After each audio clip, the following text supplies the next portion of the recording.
Hello, hello. Can you hear me? Is my mic loud enough? Is this working? Can someone see me? Can anyone see me?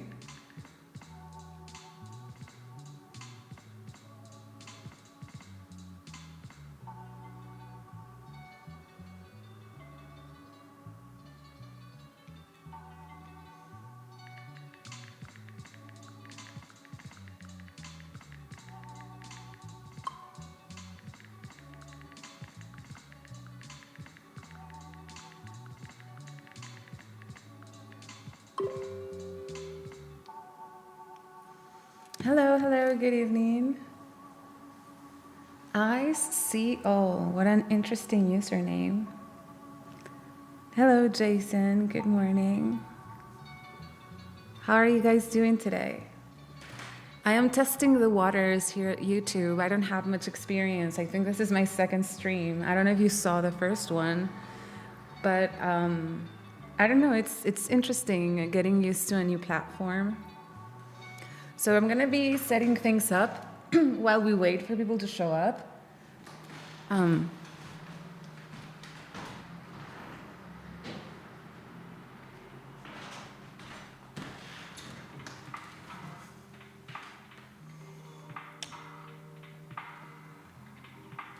gonna try and make things as cozy as we can. Hello, Alex. It has been 2 or 3 months since your last streamed. Ooh, who's keeping count? I don't know who's keeping count. No, here's the thing. I keep kind of wavering between two states, you know? Like consciousness. I keep wavering. Should I stay where I am and just keep on doing the same old, or should I risk going into a new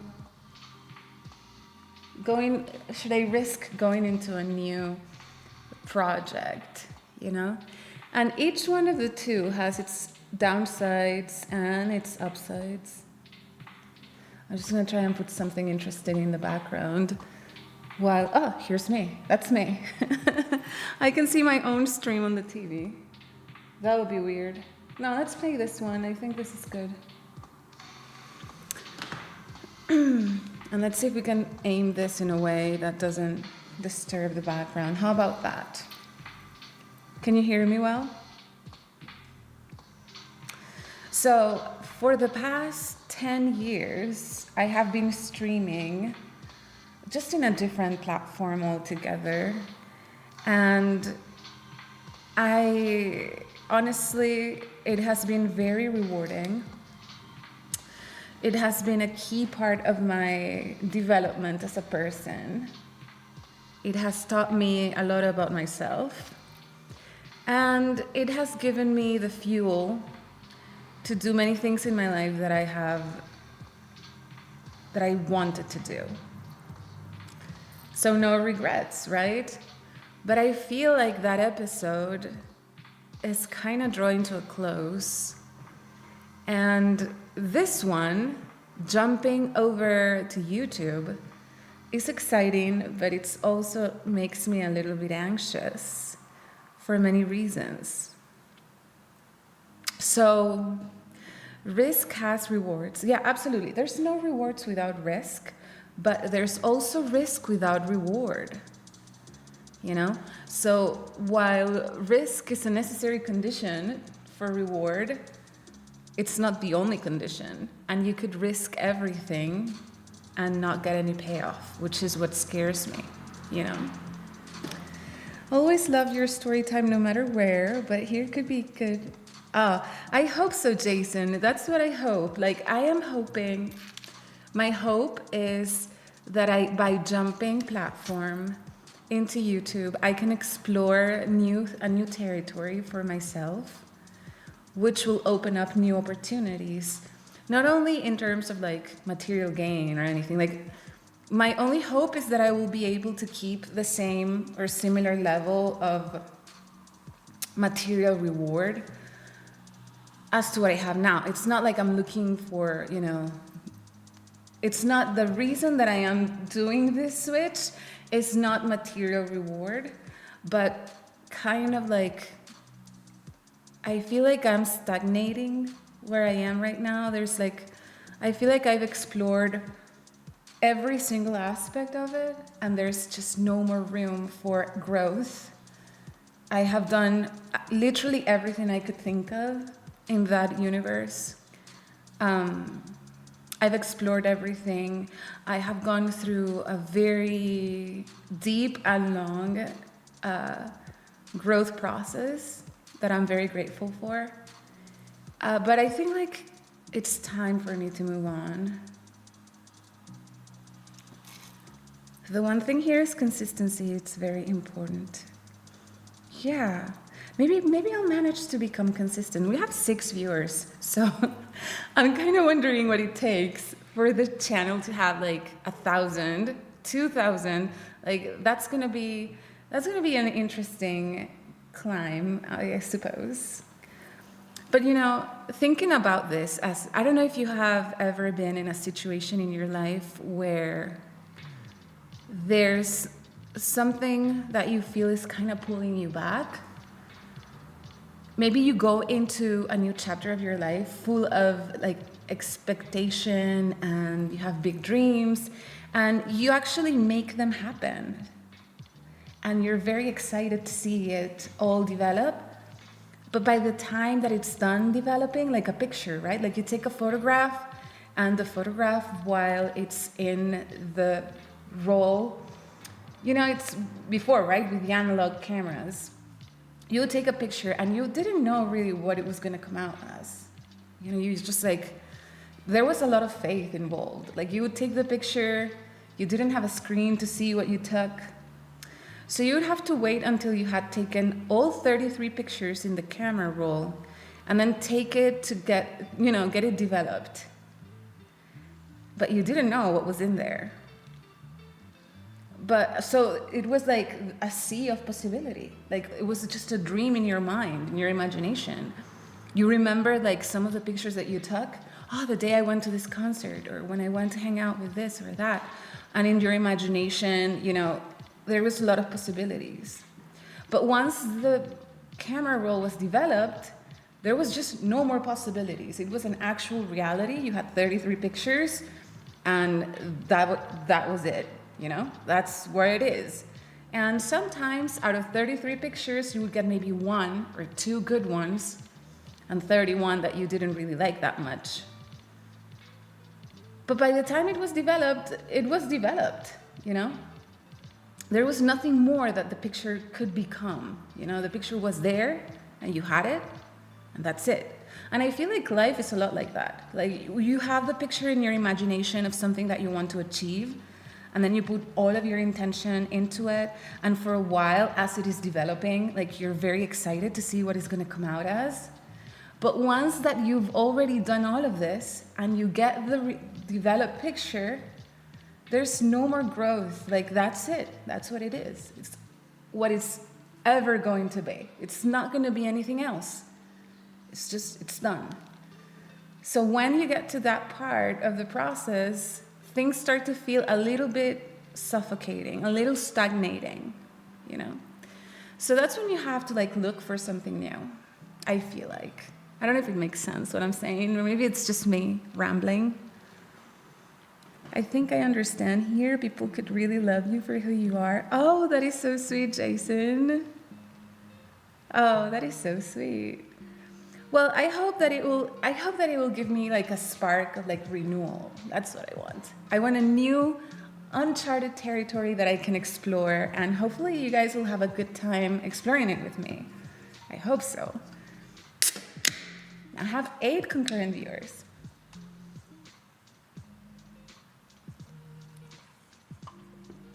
So in that sense of the path of becoming, right? We're always becoming something else. We're never static. You're always in between two stages. When I first started camming, for example, I was very insecure person. You won't believe this, but I had the typical doormat personality where I had no boundaries, everything went, like I was okay with everything. Didn't know how to say no to people. I was extremely pleasing. My goal was like to be as pleasing as possible. And I had basically no self-respect. That's what I feel like. And people normally think like, oh my God, if you do this on the internet, you don't have any self-respect. And paradoxically, through camming, I finally learned how to stand up for myself. I learned how to say no.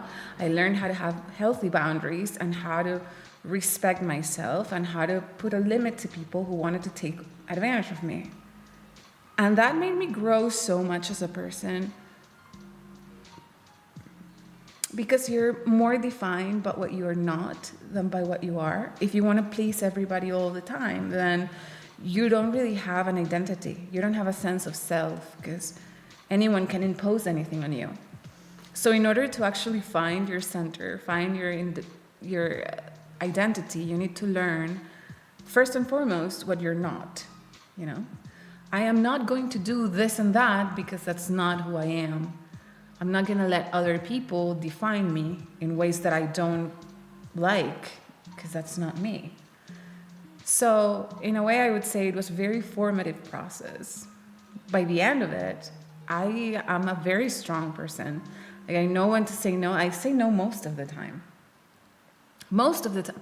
When people ask things of me, most of the time, the answer is a no. And when it's a yes because it excites me, interests me, which is good. I would say it's a good development. When I please somebody, it's because I really want to please them. It's not born out of fear or being like wavering in my identity, but about, I know what I want and I know who I am. And that's something that cams gave me, surprisingly. Maybe it's like a sink or swim situation, who knows? But yeah, we're always in a state of becoming. We're never static people. At least that's what I feel like. You're never a static person. And this is especially, you learn this when you try and go back to the past to do things that you did before, and you had a really good time doing them, but then you try to revisit the same thing and you realize like, this is not as cool as I remembered it. This is not as cool as I thought it was. And it can be just something really mundane and stupid, all the way to very complex things. Like, for example, I remember when I lived in Miami, I used to go to this restaurant called Mashi Mashi. It was a sushi restaurant. And when I was younger and I had never tried Japanese food, I would often order like this super like crazy over the top roll that was like fried. Like it was like tempura and fried, and it had like avocado on top and this fish roe and whatever. It was a crazy roll, and that was my pick. Like I would go there and I have that, and I would have like maybe mango mochi for dessert, and I thought it was like the best restaurant ever. And then I moved to Europe, and a few years went by, and then I came back, and I was like, I need to have this roll again. Ooh, so delicious. In my mind, the roll was like the most delicious thing. That's how I remembered it. But then I sat down and I ordered it, and I realized I didn't like it anymore at all. I was surprised. I was like, this is definitely not as good as I remember it. But the thing is, other things in the menu were exactly the same, so it didn't seem like the chef had changed. It was me who changed. The year or two that I spent in Europe, I changed my eating habits. I expanded my palate. I learned new things. So when I came back and ordered the same thing I used to delight in before, I realized I no longer liked it. And then I found other things in the menu that were delightful, more towards like the raw fish and rice, very mild, very simple options. No more deep fried craziness. But fundamentally, the person who changed was me. And it can be as mundane as that or as complicated as like, I wanted to be a writer and I wanted to write a book. And now I used to enjoy writing, but then you sit down again and it's just not doing it for you, you know? Because you're always changing. Yes, as we grow older, people change, our likes, our wants, and the tastes change. You know, Heraclitus, who was a philosopher, pre-Socratic philosopher, said, it's a very popular phrase. He said, you can't go twice into the same river. I don't know if that's how the phrase is phrased in English, but in Spanish it's like, a man cannot go into the same river twice. Is that how it's said in English? Nostalgia never really compares to reality. Yes, in fact, nostalgia used to be thought of as a disease of the mind.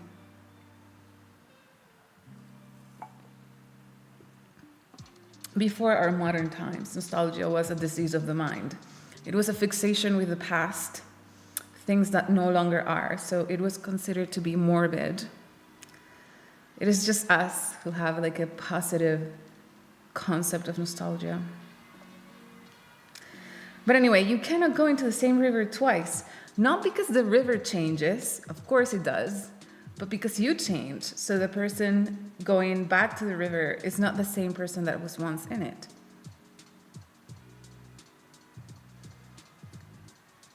But it's not just people, it's like the very nature of reality.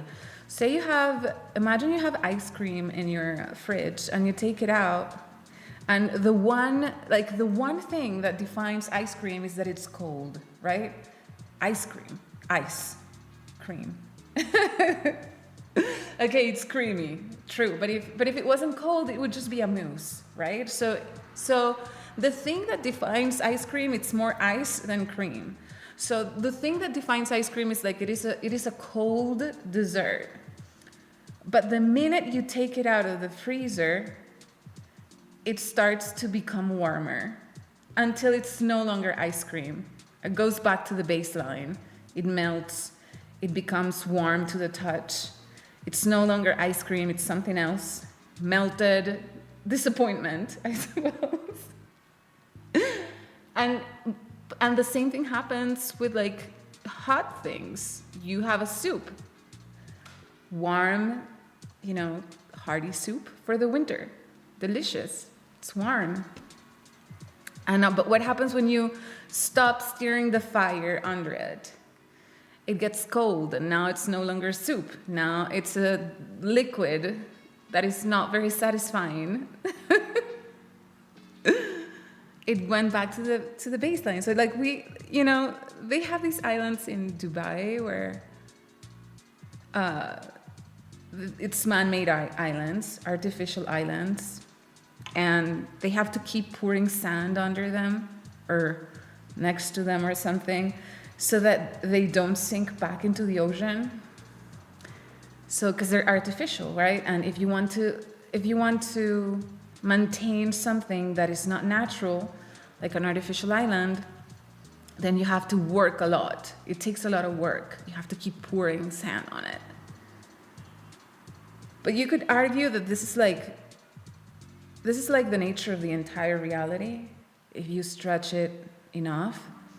It's just the time that it takes for things to go back to from where they came from, in a way. So a natural island will also erode and go back into the ocean. It takes a very long time. It's like much longer time span. And the artificial one, you just have to keep pouring things to keep it afloat. But the same thing happens to people. So if you want to continue, you don't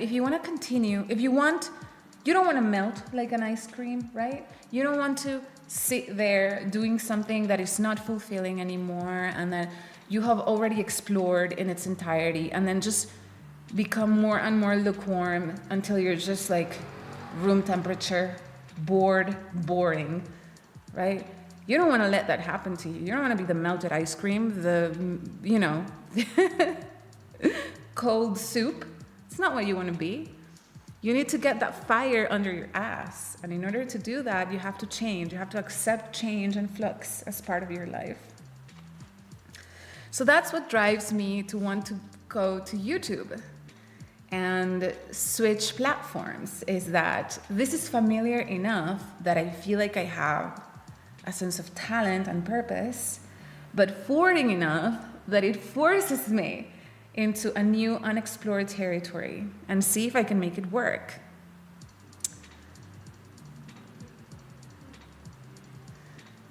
So what do you guys think?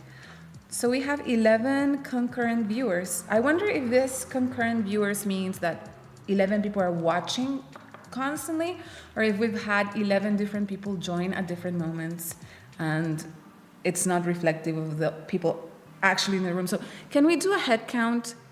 If you're watching, would you type a number 1 on the screen, and then the second person can type a 2, and then the third a 3, and we'll see how many people are actually watching this in real time? I mean, if you can. If you're busy with something else, I'm not asking you to disengage. 2 people. 5, you're supposed to post it. 3, I see. You're confusing us. You're causing confusion. You're wreaking havoc. Oh, it's going down. So now it says 9. So, okay. So now it says 9. That means that 11 people were watching and now they're 9. Okay. I'm not mad at 9 viewers. We'll get this number up slowly but surely. Now, let me ask you one thing, guys. Where are you from? Because I'm juggling with, I have different ideas for time slots that I could stream in. And this is one, but I feel like this one, because the US is probably like 5 a.m. in the US. I think it would be potentially better if I did this later in the day. Southern California, so it's very late for you. What time is it? 3 a.m. where you are? France. What is NL? Europe, but what is NL? Netherlands? Is the Netherlands Holland? I have a hard time. Spain? Netherlands. Is that Holland? Yes. Ah, thank God. I'm sorry. Sometimes I fear that I am geographically impaired and I can't really tell. I don't know what the map looks like. All right. So my idea would be to stream. My idea is to stream at like 4 p.m. Central Europe time. So like right now it's 10 a.m. I would be streaming at 4 p.m. Would that work for you? I don't know if it would work. But if I did this at 4 p.m., then it would be 10 a.m. in the US. So we would manage to get a little bit of a bigger crowd watching the stream as I go live.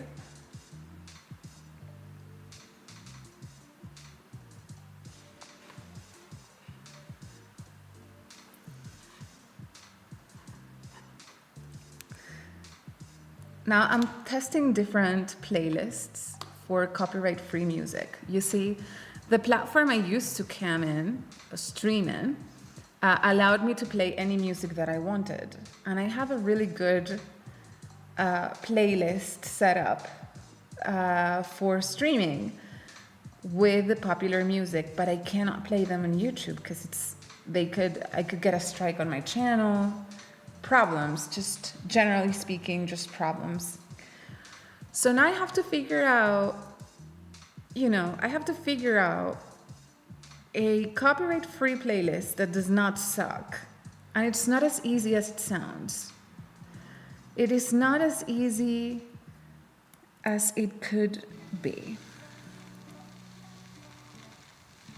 So this is one playlist. This is called Copyright-Free Lo-Fi and Chill Hop Beats.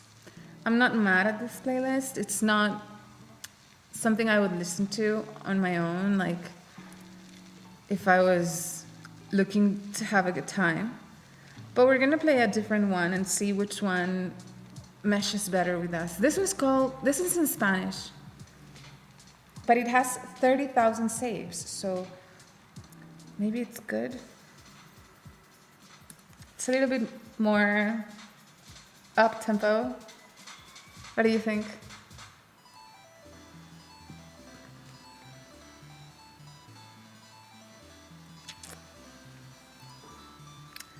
Well,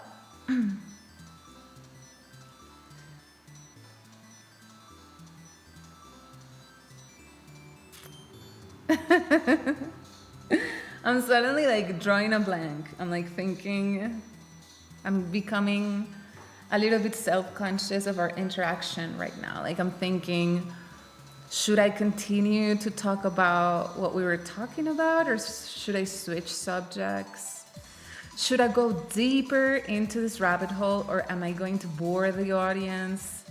You know, I'm having like second thoughts, which is pretty interesting because normally I don't. I am a very confident person. I never flinch. But this being new territory, we don't know. We don't know the threats. We don't know the terrain. It's frightening and exciting at the same time. Just wondering, ever look into Twitch? You can play anything there, and it is possible to stream both at the same time. You see, I did stream on Twitch once.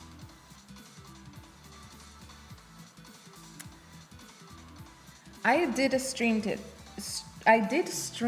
over at Twitch once. Was anybody there when I streamed on Twitch? It was a crazy stream. This was back in, I'm gonna say, so I've tried Twitch a total of 3 times.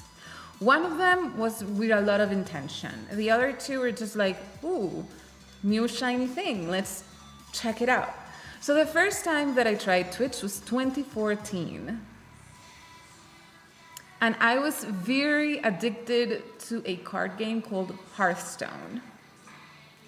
And I figured I could stream over at Twitch my playthroughs of like Hearthstone, and maybe, I don't know, I would have fun. And you know what happened? What happened was, back then, there were virtually no females on Twitch. There were like 3 people. It was a girl named Legendary Leah, who played Hearthstone and was very good at it, and Amaranth, and like 2 more people.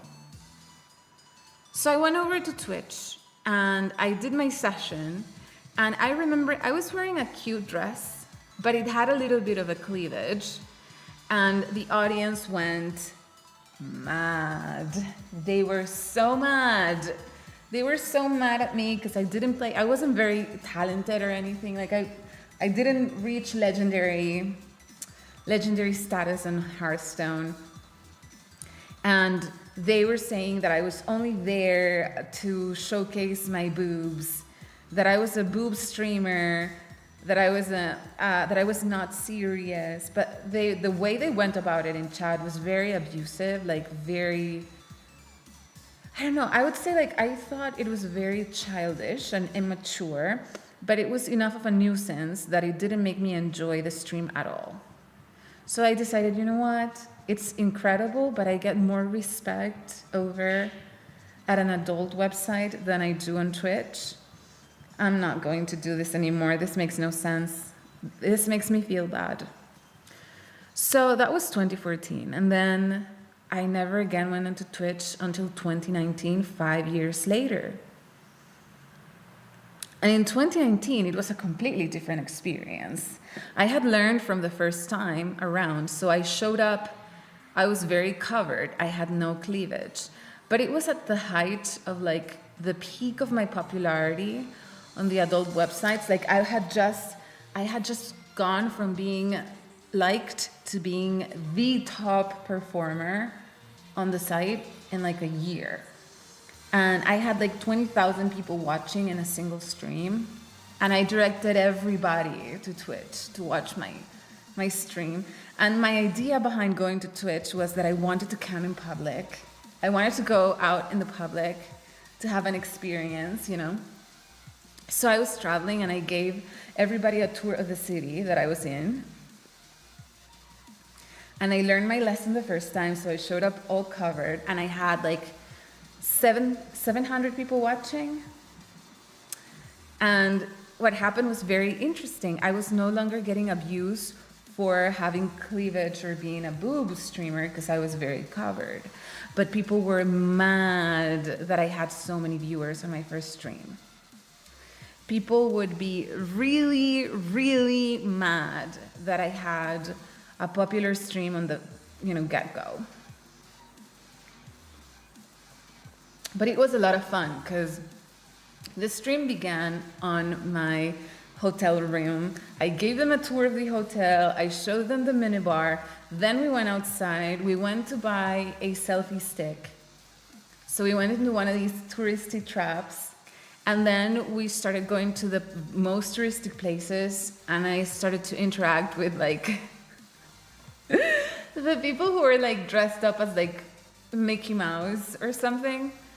And we had a few laughs. And at one point, I found a statue of a man playing chess. I thought it was a very cool statue. So I sat down and I was doing like I was gonna play with the statue. And then the statue moved. And it was a whole person pretending to be a statue. I had sat on a person. The statue moved.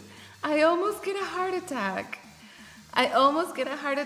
It was ridiculous. I apologized, of course, 1,000 times. But it was very embarrassing. And then we went to the Royal Palace to walk around the garden. I don't know, it was a lovely time.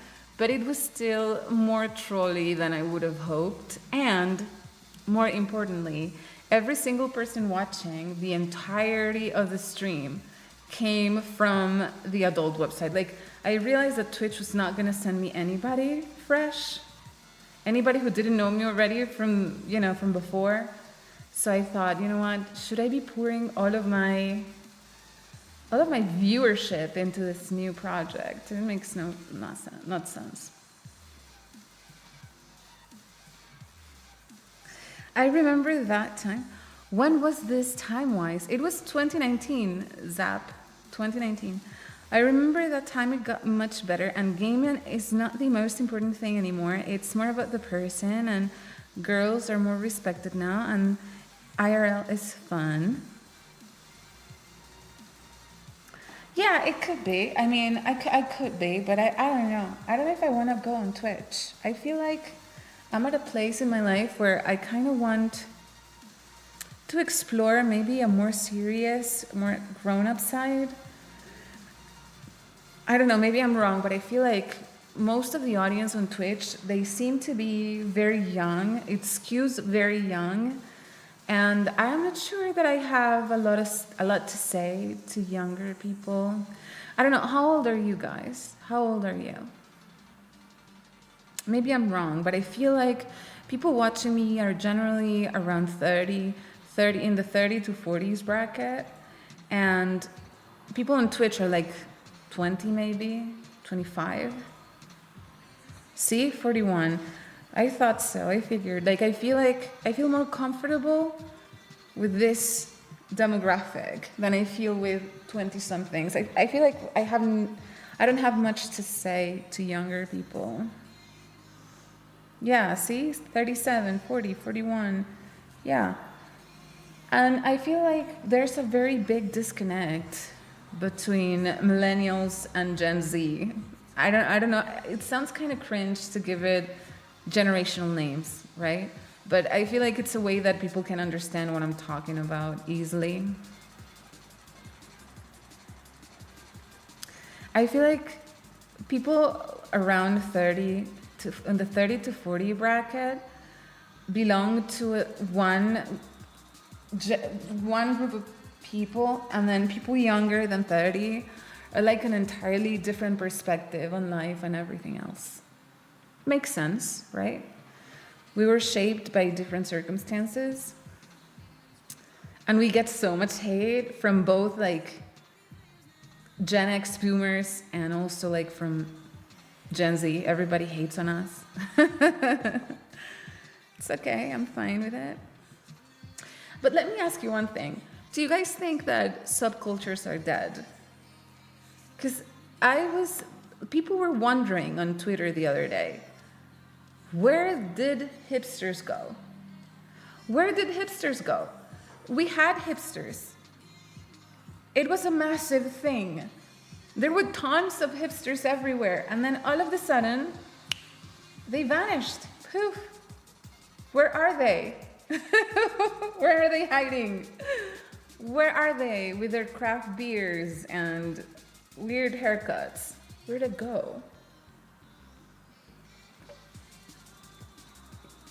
I think I have an answer to that question. But first, let me please skip this song because it's driving me crazy. I don't like this playlist. Let's change the playlist. And I'll tell you where the hipsters went.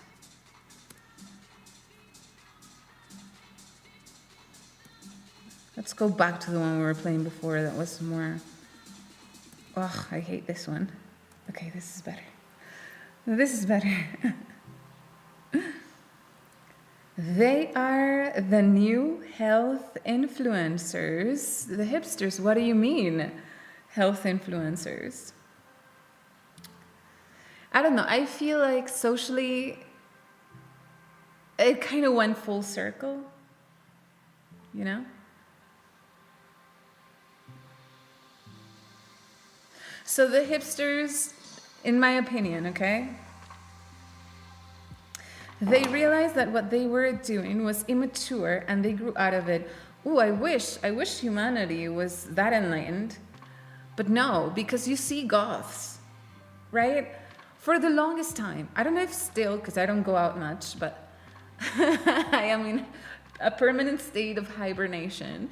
But before, I remember seeing like goths, right?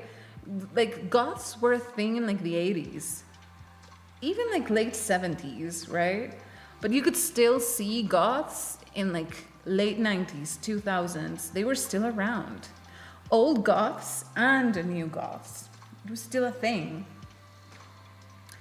I think in certain countries they even had like full clubs, like goth clubs. So they didn't grow out of it.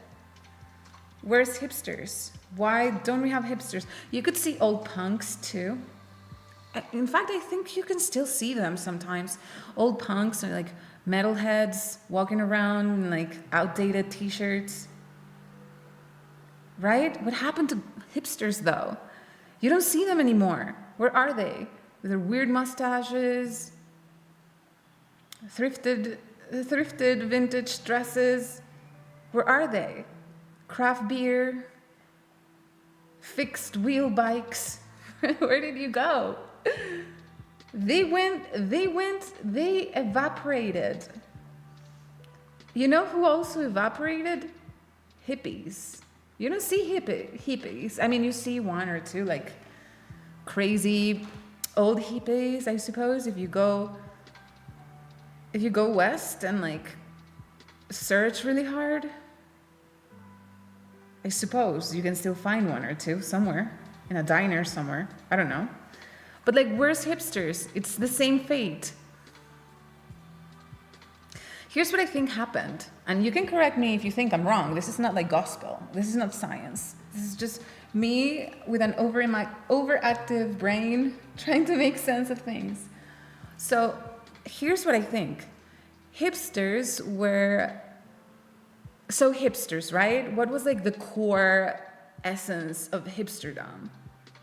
Hipsters were people who were obsessive about minutiae. Like they were into very detailed analysis of things.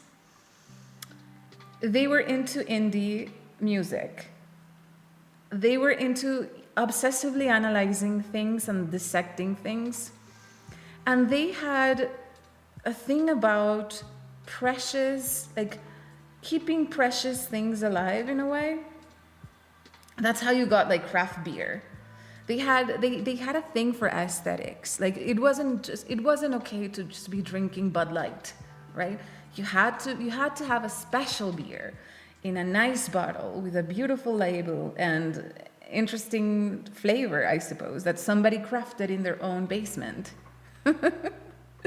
It was almost this virtuoso, borderline Victorian spirit. The geist of hipsterdom was uber white. You see what I'm going?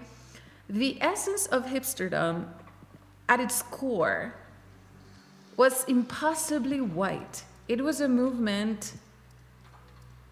It was almost Victorian in its spirit, in its essence, you know. And what happened was that at the same time that these people had these impossibly white European values and aesthetics, at the same time, though, they were incredibly left-leaning in politics. It was like a walking contradiction. They were extremely left-leaning, but at the same time, they embraced completely all the white European values. So it was a walking contradiction. These people, they all voted for Obama, mind you. Like these people, the hipsters, they were always like, they were wearing a keffiyeh, like the Palestinian scarf. They voted for Obama. They were very pro-immigration, pro-miscegenation, pro-embracing other cultures, even though the essence and the spirit of hipsterdom was preeminently, like it was 100% white. And what happened was this contradiction was too much to sustain. Like you could either fall in one or the other side of the spectrum. Like you could either go the keffiyeh route, the Obama keffiyeh route, or the fixed wheel bike and craft beer route. You couldn't really maintain both any longer because the tenet of like the Obama thing and like everything that came after was basically criminalizing white culture and white values. So basically they were forced to either embrace things that were completely contrary to their spirit or renounce the whole thing altogether. So for example, I remember Pitchfork Media was what every single hipster read online about music was Pitchfork. It was a website where they would give you excruciatingly detailed reviews of new music written by like 3 or 4 white dudes that had a lot of, you know, there was humor involved, but mostly it was critiques of new music. It was always indie, folk, indie, very white-centric. But then they sold Pitchfork to another company.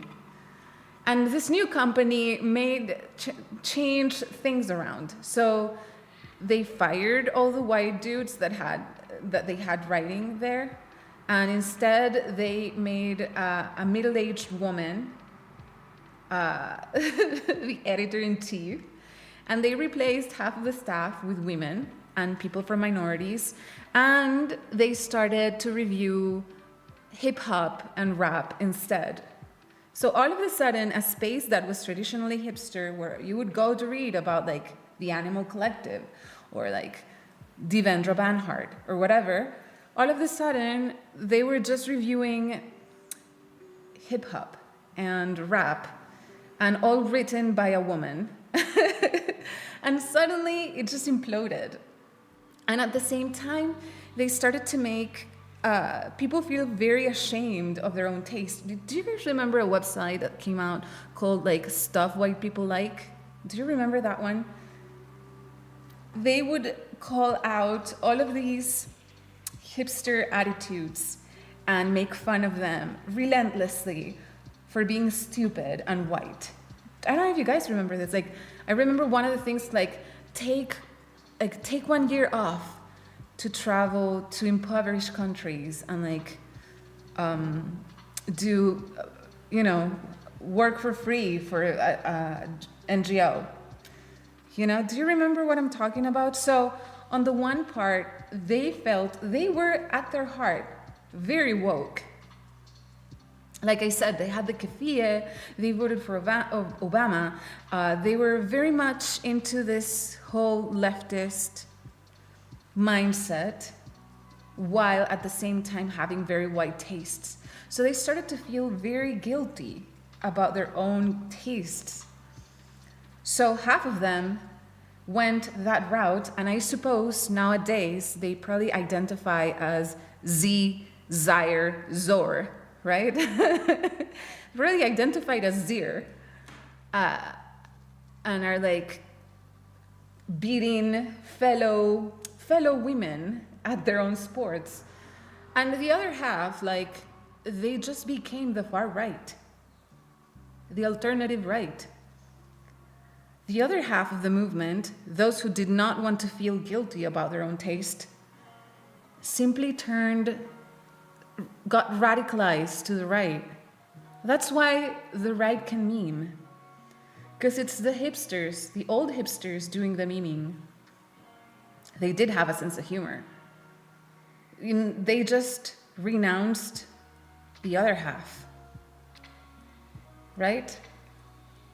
So that's why you have the overlap between like crunchy moms and the far right or the alternative right. Granola moms used to be on the left. Not anymore. Not anymore. Now you have all the granola moms, the crunchy moms, and the 4chan types are now alt-right. So that's where they went, in my opinion. Like, they split it into two. The ones who embraced LGBTIQ minority woke stuff, and those who rejected it and got very radicalized on the opposite direction. It's split into two.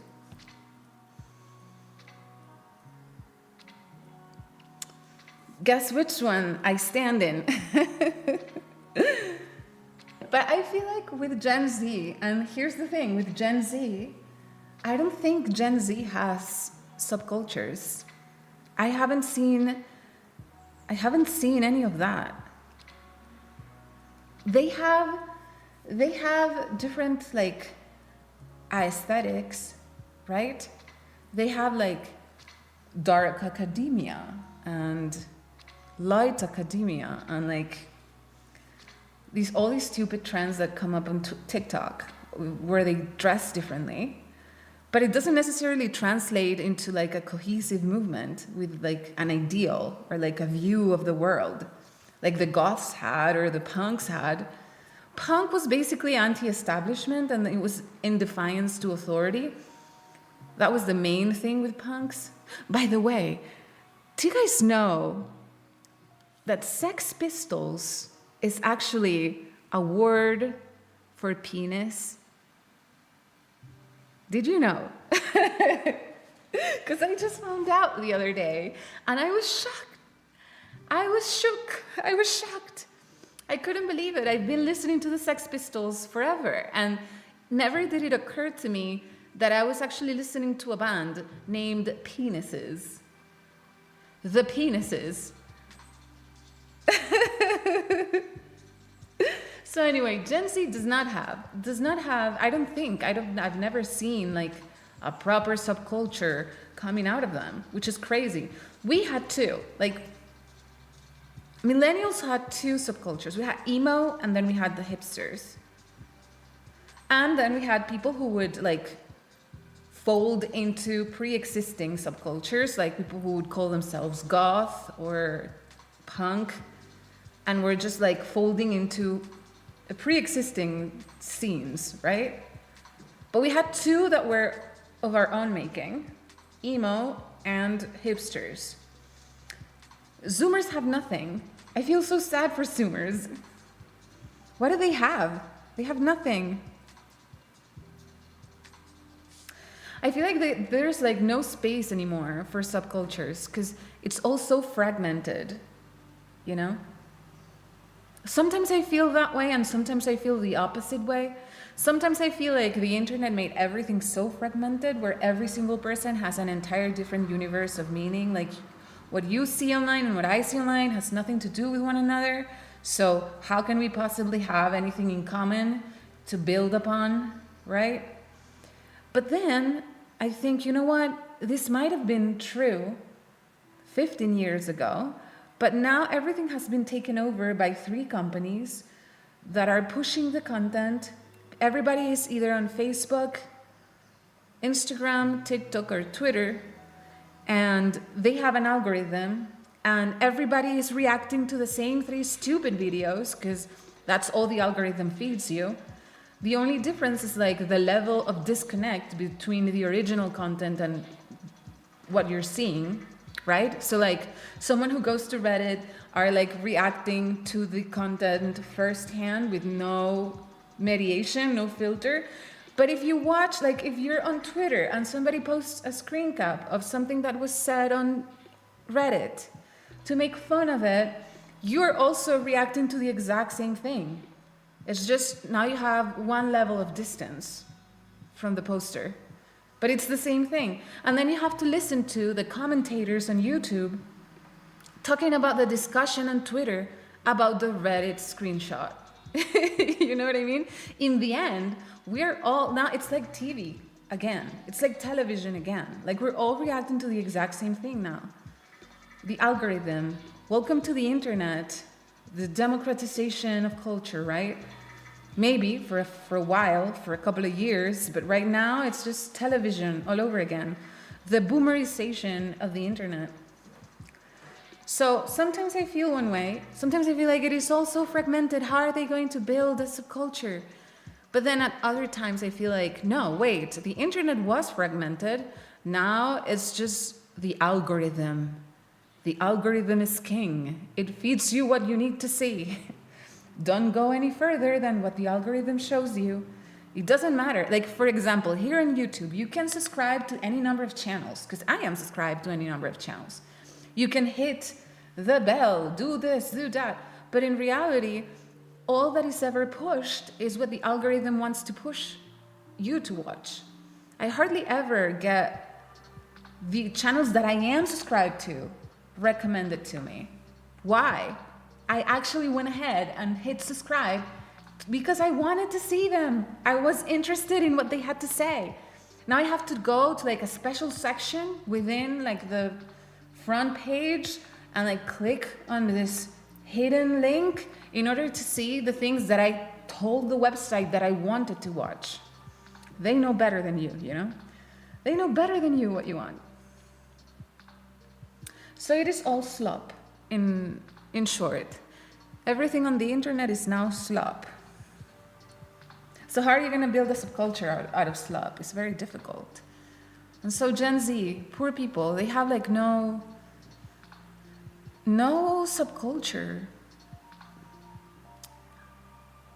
It's sad, but maybe this is just out of ignorance. Maybe they do, and I haven't come across it, right?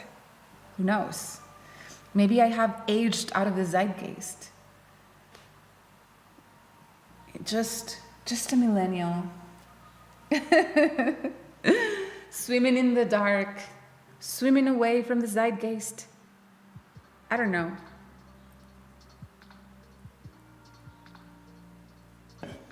Trying to come up with, to figure out like why these people have no soul.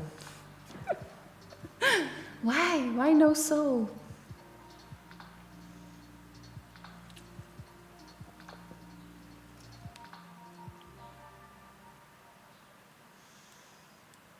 I don't know, it's so weird.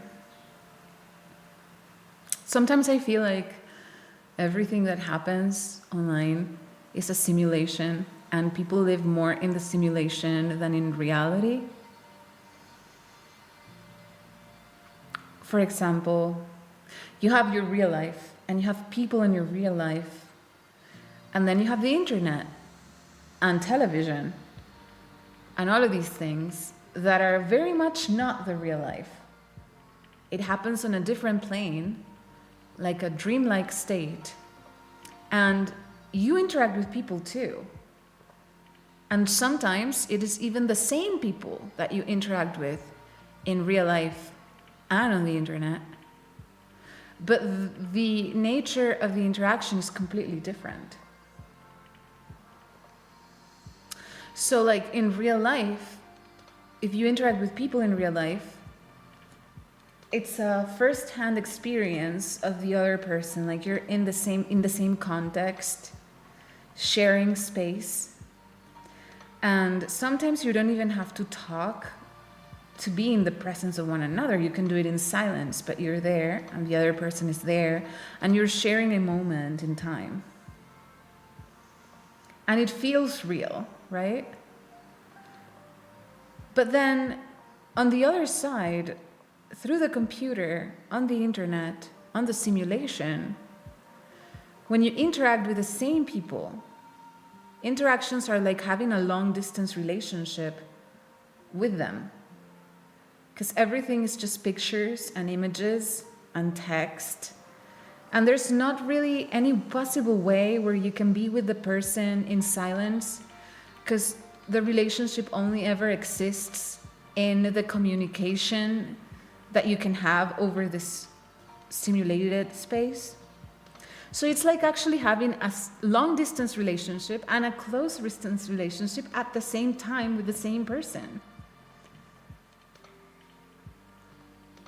And if you don't have the person near you, even more so, like you have people form parasocial bonds with people they've never seen in person through the internet.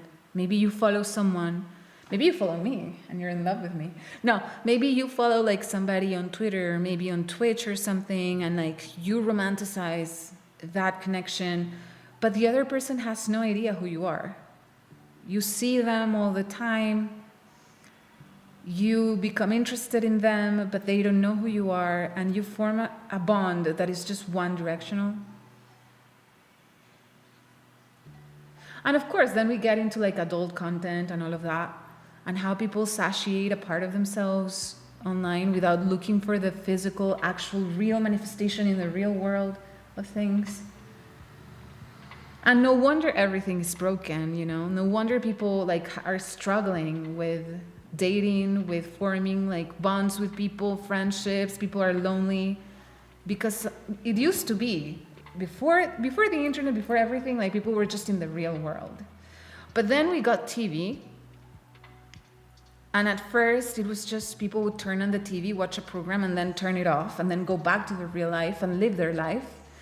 And it had its own problems, because now you would see the TV and you would always compare your life to what happened on TV and see if your experience was normal, and the bar for what normality was the TV show that you were watching. So you would kind of normalize whatever you saw on TV, and then you knew rationally that it wasn't the same thing as your real life. But in an unconscious space in your mind, you couldn't help but compare your life to what you saw on the TV. And that was already bad. But you would still go on a date and try to emulate what you saw in the real world. But I feel like if TV was like pot and it was a collective hallucination that wasn't real, the phone is like that hallucination on steroids.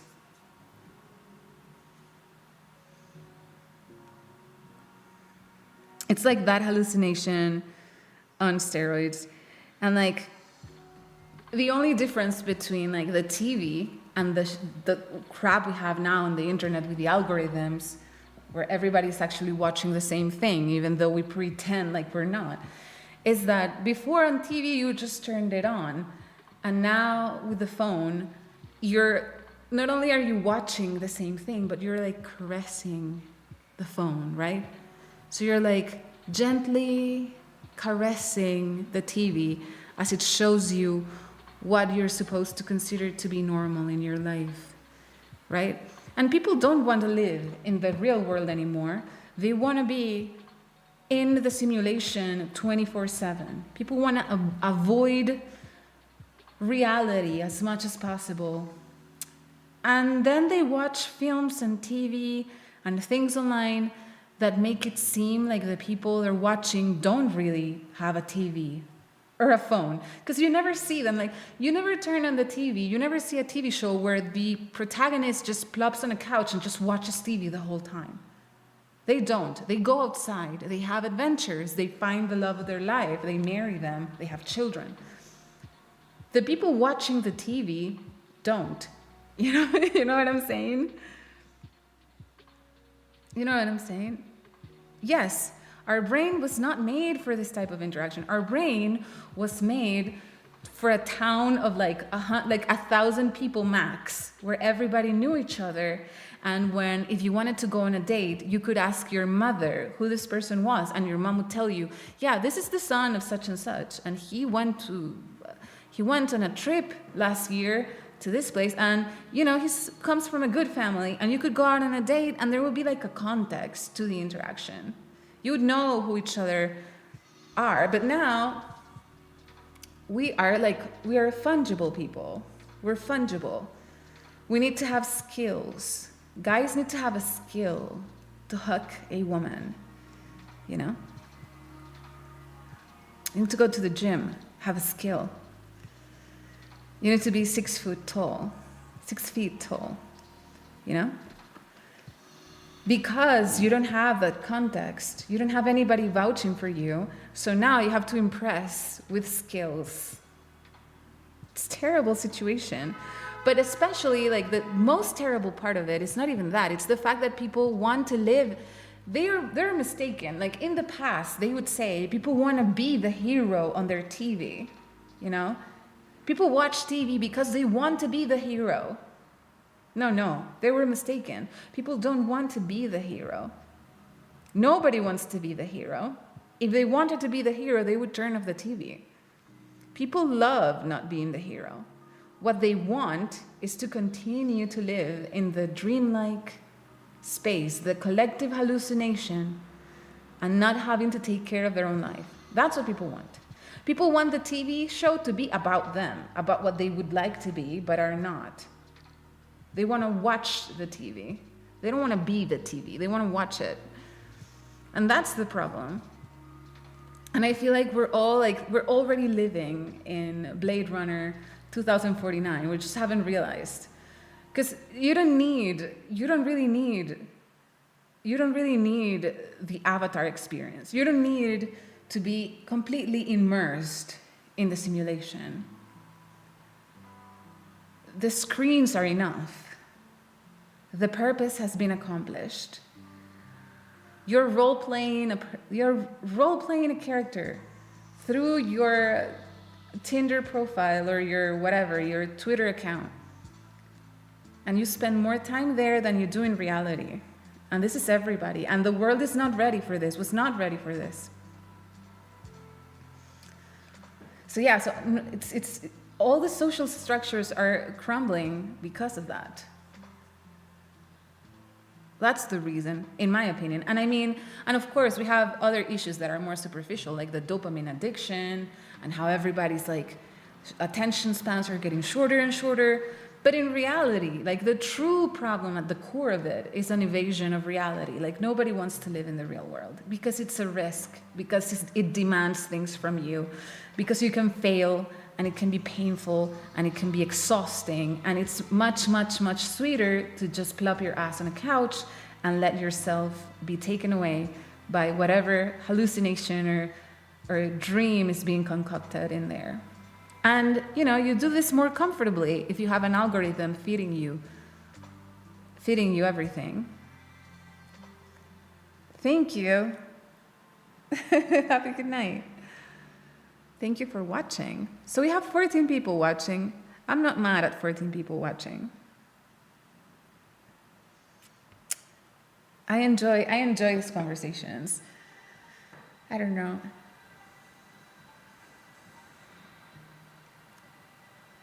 When I was a child, I complained a lot about it. Now, as a young adult, I complained a lot about how much TV I was allowed to watch, I suppose. Because it freed, leaving your children watching TV frees adults to do other things than minding them all the time. And I guess to a degree, I did learn a lot of things from TV, from watching TV, both good and bad. So it's not all terrible. But it's only terrible when it stops you from doing things in the real world. And I feel like most people, the vast majority of people, are not really alive. They're not consciously awake. This is why they're so easy to manipulate, is because they're not really awake. They're undifferentiated from the mass. They let themselves be carried away. That's what we saw with the pandemic, for example. It was so easy to spot. Like, it was so obvious, so evident. And people went ahead and they didn't question it. They had years to question it, but they didn't. And that's when you realize how asleep everybody is. It's only 5 to 10% of people that are awake. That's my estimation. Out of 100 people that you meet, maybe 5 have an inkling of an idea of what is going on. But the vast majority of people are just asleep. They're living, but they're not living. Zombies, yeah, undead. And they are always cannibalistic so maybe all of those zombie TV shows like World War Z or Walking Dead are more descriptive of reality than you think. Maybe the zombies aren't really, made out of rotting flesh. Maybe they're describing actual people in the real world who act and behave exactly like zombies and who want to cannibalize the few who are not. I remember them. I remember them asking, demanding for those of us who didn't want to get the jab to be shot. I remember that. I remember it very vividly. That we were endangering the entire human species and we were a danger to society and we had to be put down. Once you see it, it never goes away. You can never unsee it. Now you see it in every stranger's face, are they a zombie?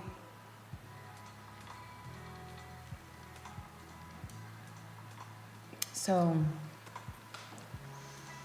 I don't know, are you guys awake? Are you guys part of the thinking minority?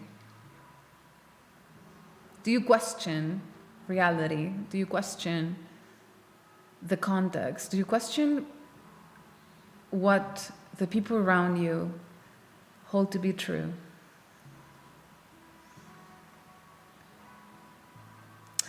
I guess it requires a special type of personality, a defiant type of personality. I was never very fond of authority.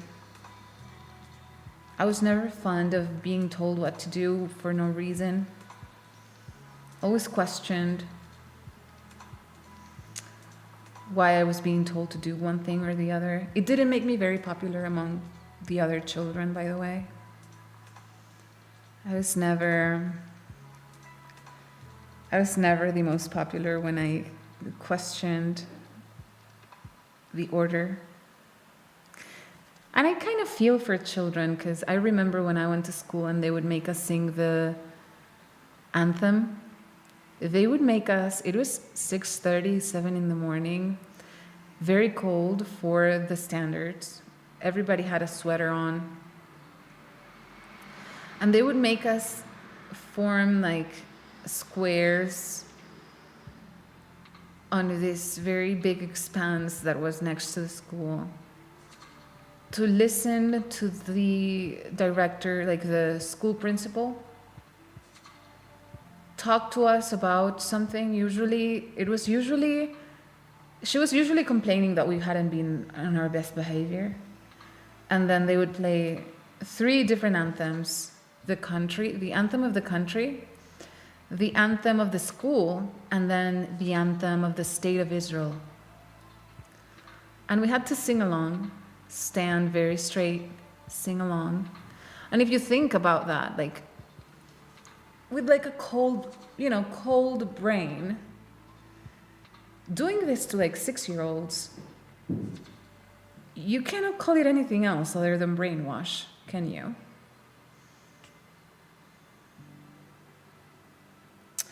Waking up from the Matrix. I remember that I was always the kid that said, why? And I'm still like that. I question everything. Interesting. So when you say waking up from the Matrix, what do you mean exactly? Do you think the reality is like a Matrix? Like in the movie Matrix? Or what exactly do you mean?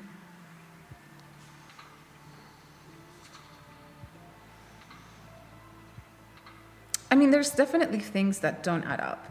If you start seeing things critically, there's just things that are very odd.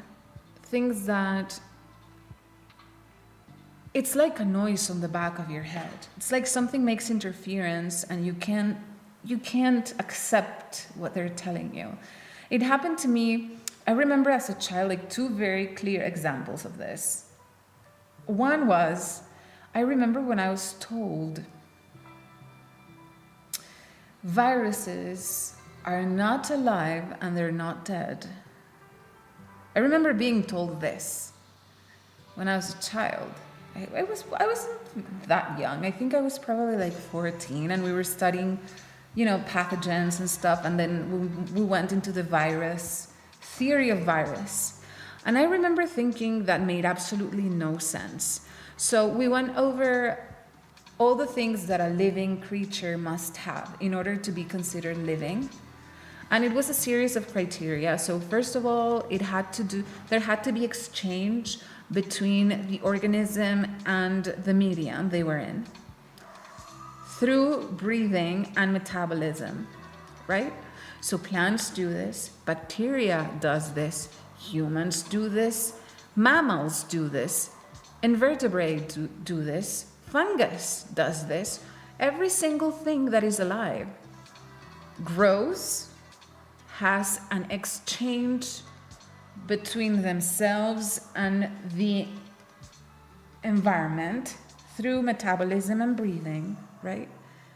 And they go through the living cycle. So those were like the basic tenets of what being alive meant scientifically. But then you had the virus, and now they're trying to convince you that here's the thing called a virus. It doesn't grow, it doesn't breathe, it doesn't metabolize things, it has basically no exchange with the environment. However, once it goes into a cell, then it does. Then it's alive. Once the virus goes into the cell, then it exchanges its DNA or RNA with the environment and then uses the cell as a vehicle for replication to do the whole living cycle of the virus. So while it is outside of the body, the virus is dead. It acts as if it was a rock, inert. And it is only when it goes into contact with life that the virus becomes itself alive and does all of these things. To me, this was mumbo jumbo. To me, this made absolutely no fucking sense. To me, this sounded retarded. I thought, this is impossible. They're asking me to if viruses are alive, then if it is possible to be living and dead at the same time, then everything else you've taught me is of no value. Because what are you talking about? This is retarded. This makes absolutely no sense. I always had a problem with that. Since I was in school, it just made no sense to me. I don't mean like the Tate way, but I do agree that the world is fake. So in short, real is not real anymore. How is the world fake though? So this was one thing that I had a big issue with. Like, I didn't understand the virus. I thought it was very unlikely that this mechanism even existed. This made no sense to me. It makes no sense. And then the other one that I had a lot of problems with was the sun and the moon, especially the moon. So when they explained why there is a dark side of the moon, why we only ever see one face of the moon, the explanation was that the moon's rate of rotation and translation, I don't know how the word is in English. So the moon has two movements. This is the Earth, this is the moon. The moon has two movements. It goes around like this, around the Earth. And this is called in Spanish traslación. So in English, I don't know, translation, I don't know. And then it has another movement called rotation. That means that the moon goes like that, right? Same as supposedly the Earth does around the sun. Now, they wanted to make me believe that the speed of the rotation and the speed of translation matched perfectly to the nanosecond, to the point where if the moon didn't rotate, for example, and only translated around the Earth, then it would be still, right? So when the moon went on this side, we would see the dark face of the moon. And on this side, we would see the other face, right? So the moon needed to be rotating. But the rate of the rotation was perfectly in sync with the translation movement, so that we could never see the other side.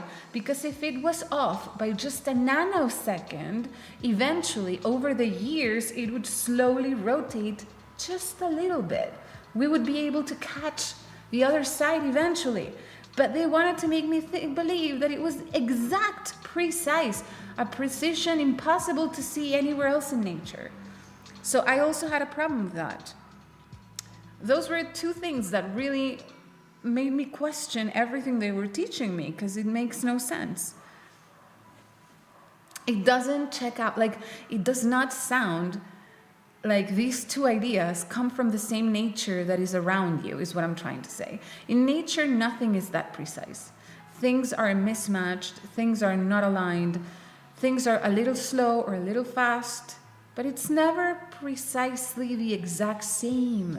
You know, and with the viruses, I don't know anything else that has this quality where sometimes it's dead, sometimes it's alive. It makes no sense. So those were two things that I questioned since I was very little. And I think that the fact that I had those questions swimming in my mind helped me come to realize how fake everything is. Because you're right, everything is fake, but you have no idea just the extent. How fake absolutely everything you're being taught is.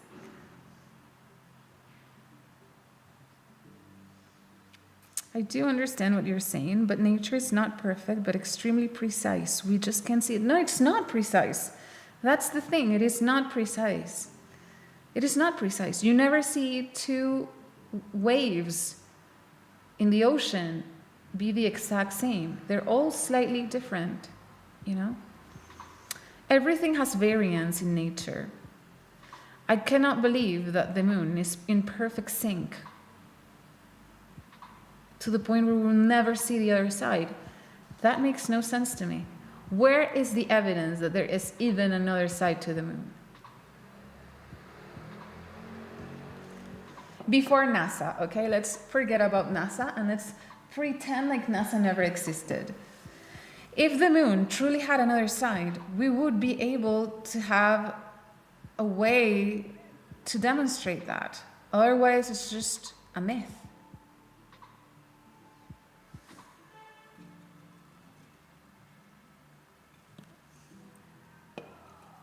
So that's one thing. And as an adult, I totally identify other things that are equally absurd. For example, they claim that the moon and the sun are completely different in size and scope.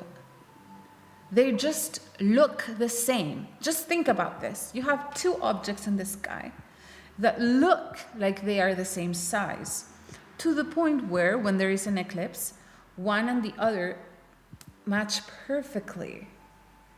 And yet, we're supposed to believe that one of them is 400 times or 4,000 or whatever times bigger than the other. It just so happens that the distance is in exactly the same proportion as the difference in size from our perspective.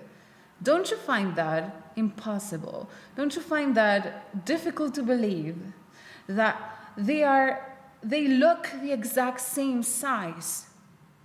They're just, one of them is much, much bigger than the other, and the distance between them just so happens to match the difference in size to the point where from our perspective they look the same. That does not Occam's razor, all right? If you Occam razor this, it makes no sense. This is not the most logical explanation. The most logical explanation, the shortest path between A and B, is they are both the same size. What we're seeing is the truth. So there's always this intention, since you're very small, there's always this idea that they teach you to distrust your senses. They teach you to completely ignore and distrust your senses, because that way it's the perfect strategy for the manipulator. Think about it. If you want to gaslight someone, imagine that you're an evil person and you have a girlfriend or a boyfriend, and you want to trick them into believing that they live a life that is completely different from the life that they're actually living. Do you want them to think that what they see is reality? Or would you rather teach them and manipulate them into thinking that what they see is not real?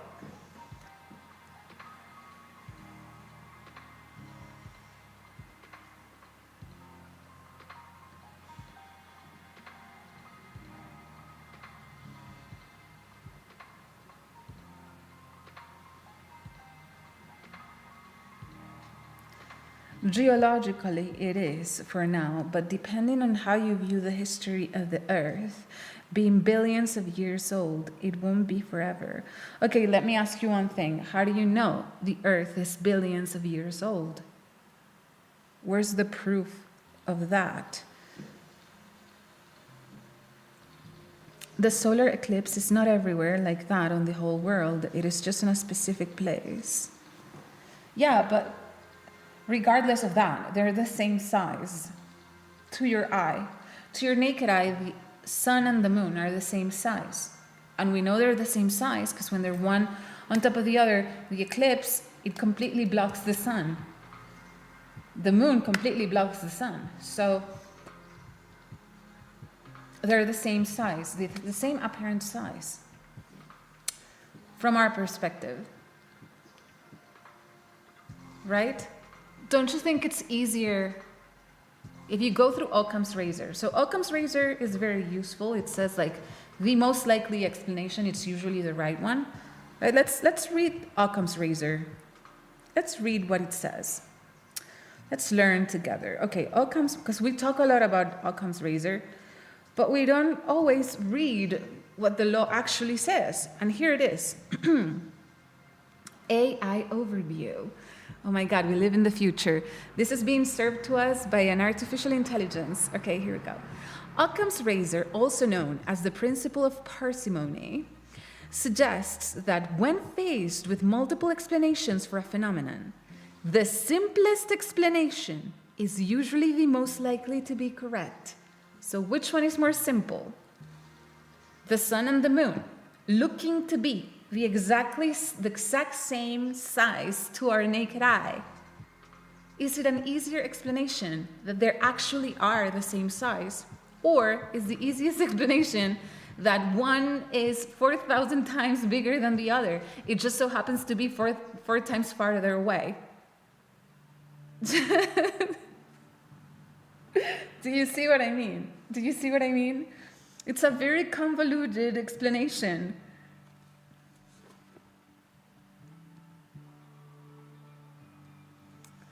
That's where belief comes in. Do I believe that science says about history, or do I believe what my current senses tell me? Not my place to convince anyone either way. See, okay, still, I think, okay, good that you made, good that you are capable of seeing that. So technically, here you have a conundrum. You can either trust the authority on a subject or trust your senses. Authority and consensus, or your senses. And I feel like this is a distinction that says a lot about someone's personality. Whether you choose to believe authority and consensus, or you choose to question it and trust your own perception. I feel like it tells a lot whether you choose one path or the other about the type of personality that you have. One type will be the defender of the status quo. If you see one thing and you choose not to believe in your own eyes, but to choose to believe in authority and consensus, then you will fight to protect it. You're like a defender of the status quo. And if you're someone who, even though authority and consensus and community are telling you that you're wrong, you choose to believe your own eyes, then you're somebody who's more of a rebel, someone who questions authority, and kind of a troublemaker. So which archetype do you feel like you belong to the most? Are you the person who will defend the structure, the current structure, or are you the one who's going to defy it?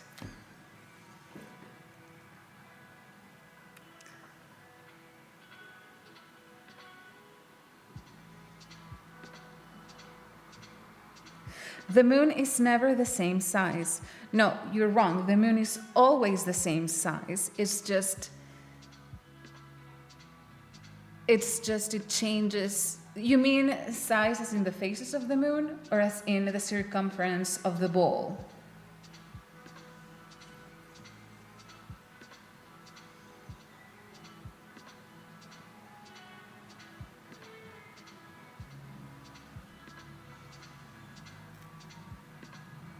I guess we tend to be called a sheep and black sheep. Are you a sheep? Are you a sheeple? Or are you a black sheep? I don't know which one I identify with the most. I think I do know the type of sheep that I am. Although I would like to think I am no sheep at all. I'm more of a human. We all know we're very far from humans and closer maybe to worms. Crawling through the earth, hoping to become human at some point in life.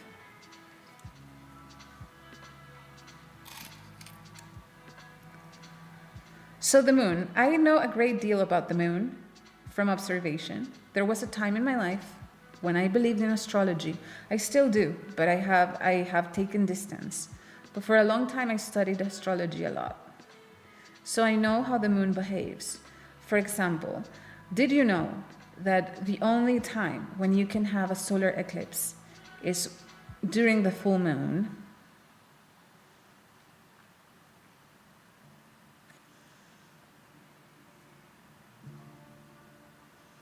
No, during the new moon. When the moon can block the sun, it has to be next to the sun in the sky. This only happens with the new moon. Optically, when the moon is rising, it looks much bigger, and when it is up in the sky, it looks tiny, so visually, they are not the same size and could be perceived differently for different people. Oh, well, yeah, but that could just be, there's a lot of different explanations for that, mostly that it's an atmospheric phenomenon, distorting things as they get closer to the horizon.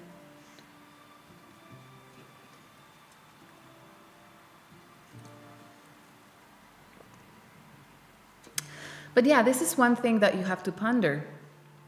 And I believe this is not discussed much in those personality tests. We have the Big Five personality test, for example, and it tracks your personality based off of 5 different parameters, which are openness, introversion, extroversion, openness to experience, conscientiousness, and I don't remember. We're gonna cheat. Let me cheat a little. Big Five personality test. Okay, Big Five personality test. No, I want the Wikipedia page for this. In fact, you're no longer sending you to the Wikipedia. Oh, Wikipedia is like one of the biggest victims of AI. Don't you think? They used to get all this traffic of people looking for information, but now they're just going to ask ChatGPT to tell them the answer. Big Five. Okay, let's ask GPT. Oh, that's the MBTI, Hector. You're an INFP. Interesting. Have you scored that up many different times at different points in your life? Big Five.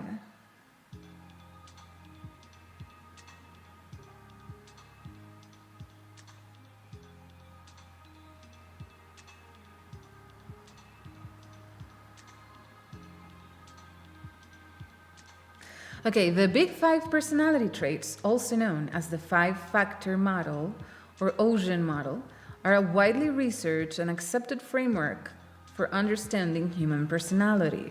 The 5 traits are openness to experience, conscientiousness, extroversion, agreeableness, neuroticism. So you have openness to experience. If you have this high, you are imaginative, curious, creative, open to new experiences and abstract ideas. If you have low openness, then instead you're conventional, practical, prefers routine, resistant to change. Conscientiousness, when it's high, you're organized, dependable, disciplined, goal-oriented.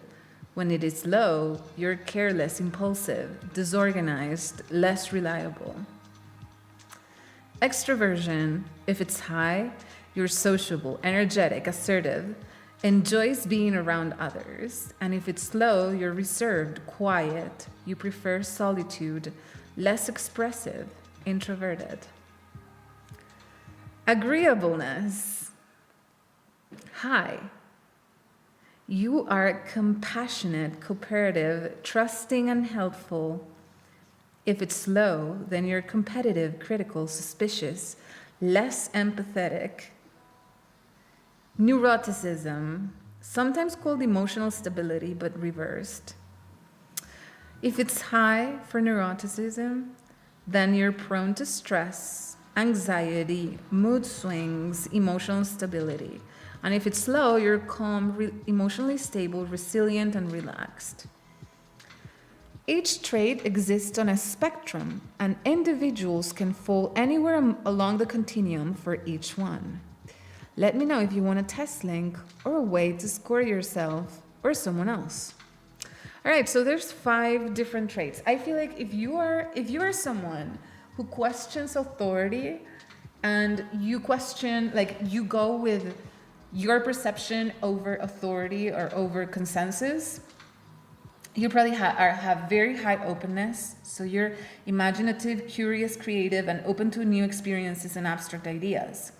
Because if you're low on openness and you're conventional, practical, you prefer routine, and you're resistant to change, you're more likely to accept the structure that is given, right? Than reject it. I feel like if you reject the structure that you're given, you need to have a degree of openness to challenge the idea to begin with, because you need to accept new information in order to challenge the one you already have. You would have to be, I don't think conscientiousness has any relation to this, or extroversion, but probably agreeableness does. You probably would have to be high in openness and low in agreeableness. Because somebody who is agreeable is going to be malleable. They're going to try and please their community, please, honor the spot that is given to them. They are not going to be willing to gamble that to gain the truth. So there has to be a degree of disagreeableness in order to challenge the status quo. So again, agreeableness. If it's high, then you're compassionate, cooperative, trusting, and helpful. So you're more willing to trust the structure that is given to you, trust the authorities, cooperate with what is asked of you. But if you're disagreeable, you're competitive, critical, suspicious, less empathetic. So you question what you're given. You question the motives of the people that are in authority. So definitely low agreeableness. I think those are the two. So you would have to be high in openness and low in agreeableness in order to challenge, in order to kind of deprogram yourself, I suppose. Yeah, I would say that's pretty much it, isn't it? Being capable of accepting new information and using it to challenge what you already know, even if that's gonna, put you in a bind with the group that you are part of. For myself, I own my life decisions and beliefs that got me to where I am right now, for better or worse. My life is not anyone else's responsibility but mine. So you're more of a stoic, right? You're more of a stoic kind of personality. There's a lot of emphasis in responsibility.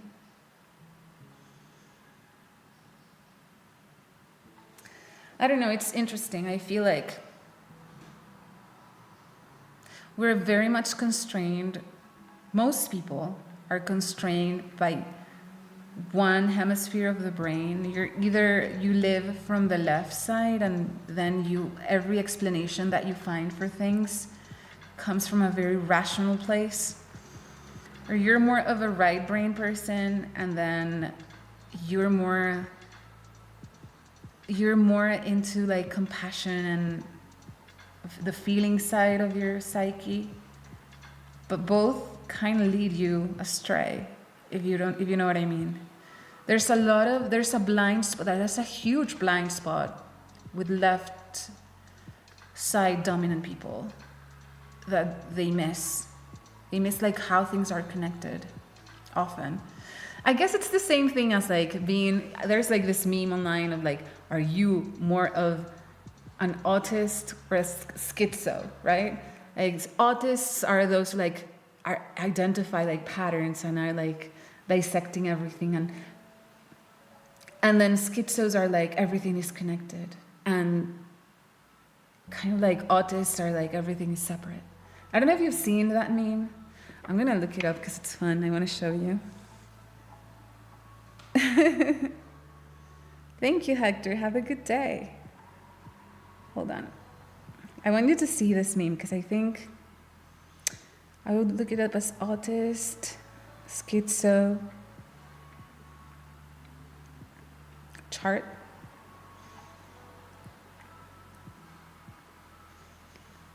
I guess I would have to add fortune to this. Here it is. Okay. Here's the chart. I find this chart very interesting. It says, okay, so where do you find yourself in here? It has one axis is sacramental versus Gnostic. So sacramental is everything is real. Gnostic is everything is illusory. And then you can be a schizo, everything is connected, or autistic, everything is separate.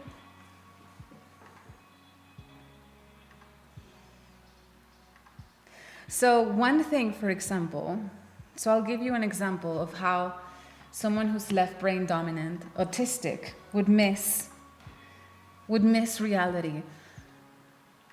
Do you know, like, all the people like complaining about Tinder and about all the dating sites and how dating is broken and how nobody can find nobody can find a boyfriend or a girlfriend or whatever, and they're always complaining about this. And I have actually went ahead and studied it. I haven't said anything about this because I was hoping to maybe make a video about it at some point, but I actually went ahead and like studied this, like, why is this happening? And if you're very left side oriented, you're gonna be like, oh, no sixes, no women who are sixes are gonna date you if they believe they have tens available. There's a lot of that type of very constrained thinking that pushes everybody into like a grid, so to speak. Very mechanicist way of thinking. But the truth is more like we're at a spot in time where nobody actually wants the relationship. It's broken, not because people are hoping to find the 10. It's just, even if they found the 10, they don't really want it. It's the same as like the TV. Like, people are watching TV, don't be mistaken, they don't want to be the hero. They want to sit and watch the hero do things that they don't want to do. It's the same thing. They're not on Tinder because they want to date. Deep down, they don't. They just want to see like a TV show. The same way they watch a TV show, they want to see what they would have if they wanted to date without having to date. They're comfortable where they are, and that's a more holistic approach that takes more into consideration the right side of your brain when giving an explanation to this. And I feel like people often kind of get lost in all these mechanicist answers to the things. But integration is what you want. I try to take in everything and filter out what doesn't talk to me. Interesting. That's a sane way of living. I try to find answers to the questions that I have, and also trying to get ahead of the curve so that I don't get punched in the face by reality as often. And I think it works for me. Like, I could have gotten jabbed, but I saw it coming. Because I'm always questioning everything.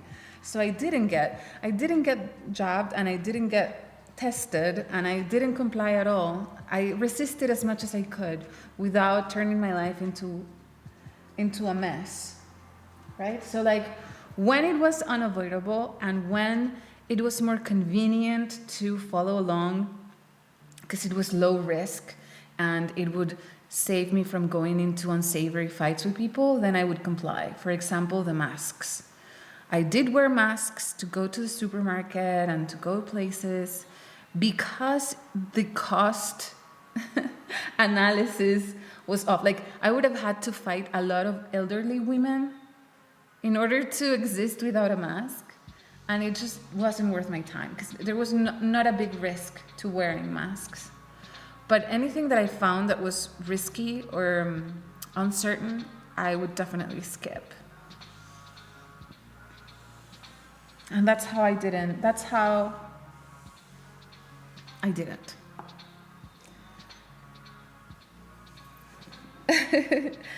Is there anybody watching who doesn't know me? There's like 9 people watching, so I don't have very high hopes that there might be somebody here who doesn't know who I am.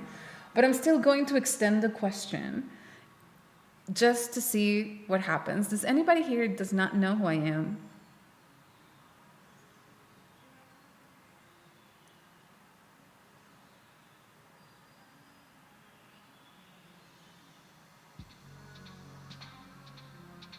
They're familiar with my work. With my body of work, you mean? Are you familiar with my body of work?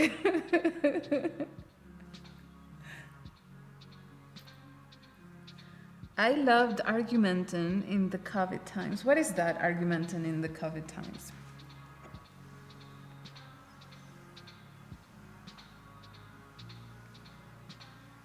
I feel like people need to develop their gut. You know what I mean? Because that's how they got you all confused and gaslit, is by making you distrust your gut. So you've been educated to ignore your gut feelings, but I feel like they are so important. Everybody needs to develop their gut feeling. When you see somebody, if your gut is telling you, do not trust this person, go with your gut. And the same thing for everything else. When I saw the COVID thing, my gut told me, this is a lie, this is not true. And I looked into it with a little bit of skepticism, but open to anything. Like, I was open for it to be real. But I looked with all seriousness to all the data they were providing for all their claims, and I realized it made absolutely no sense. Anybody who looked into it would have reached the same conclusion, unless you're trusting authority and consensus over your own mind.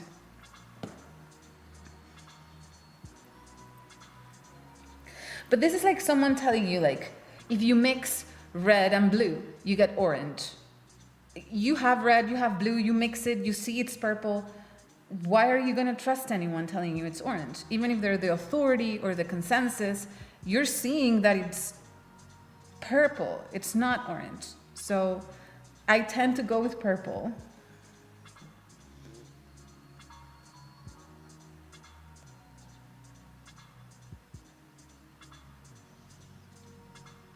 Yeah, the problem is our predators, our predators are no longer a tiger or a mammoth. Our predators are other humans, and also things that are not of this world. So the strategy, like, we're fighting a very difficult fight.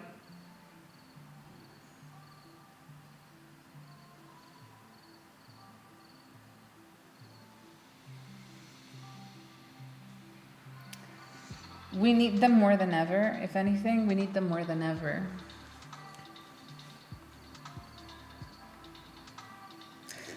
All right, you guys, we've been here for 1 hour and 48 minutes. I feel like we had a good stream. I would like to know what your thoughts are before I leave. I have like 10 minutes left.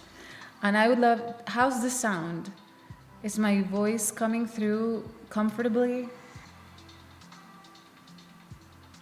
The music is subpar. I realize that this is not at the level that I am used to, but it was not tragic. It was okay. I feel like this lo-fi thing is nice, and I'm wondering what you think of the experience. The sound is great. Good. I mean, it could be even greater if I had like the mic closer to my face, I suppose. But I just don't want to. Like, I could go. Like, we could go. Like, it could be something like this. But I don't want to be like the typical podcast, you know, with like the mic all over the screen. I want to be more subtle. So I don't know if this is good enough, but I hope it is. It was a fun conversation. Okay, so if I showed up at, say, 4 p.m., would you guys be, like, are you guys on the computer at that time? If I showed up, say, in 4 hours or 5 hours, generally speaking. Considering this chat was solely about your thoughts, the music was where it needed to be. Yeah, I mean, honestly, if I could choose, if I had all the freedom in the world, I would make this like a radio show. I mean, I would talk for a little while, and then I would play music, 2 or 3 songs in silence, just so we could enjoy the songs.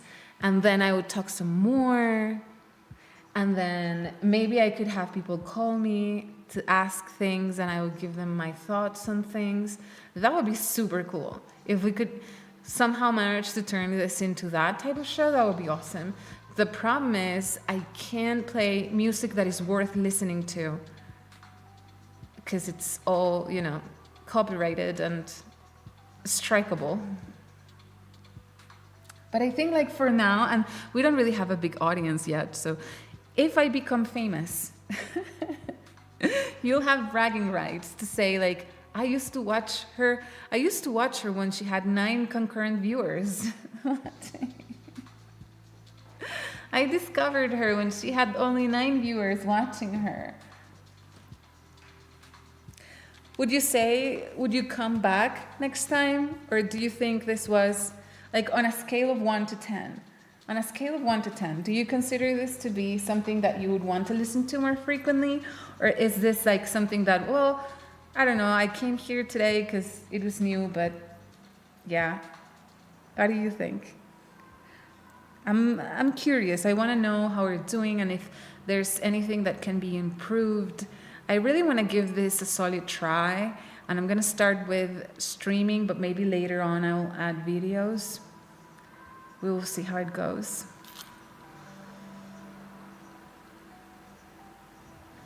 Thank you for the bunch of emojis in chat. It's appreciated. The enthusiasm is appreciated. And also, we need a title for this stream. What would you say this stream was about, if you had to give it a title? Which was your favorite part of the stream? Questions. Because I'm gonna leave it on the channel, so I have to give it a title other than like cozy little stream. It will only take us so far. Like somebody who comes later today and wants to watch what we did, what would a title, illustrative title be? You would be a fan. That's awesome. Hipsters. Where did hipsters go? That's great. Thank you, Jason. That's a great title. That's the title I'm going to use. Where did all the hipsters go? Did you find my explanation satisfactory? They split into 2. Half of them are now known as Zer. Want to be referred as Zer. And the other half is the alt-right. The other half turned into the alt-right. I think so. I definitely think so. All right. Thank you so much for watching. We have literally 7 more minutes. I think the TV is stuck. I didn't notice. I need to do something about that. But yeah, okay. So, all right. I feel good about today's stream. I hope that I can continue to come and not be defeated by some sense of insecurity or something, but I don't think so. I mean, I think it was pretty comfortable. Yeah. All right, thank you so much for watching. I'll see you guys tomorrow. And we're gonna try, so this is how we're gonna do it. This week, we're gonna do it at this time, at the same time. But then next week, I wanna try 4 p.m. to see if there's any change. Maybe there's more people watching.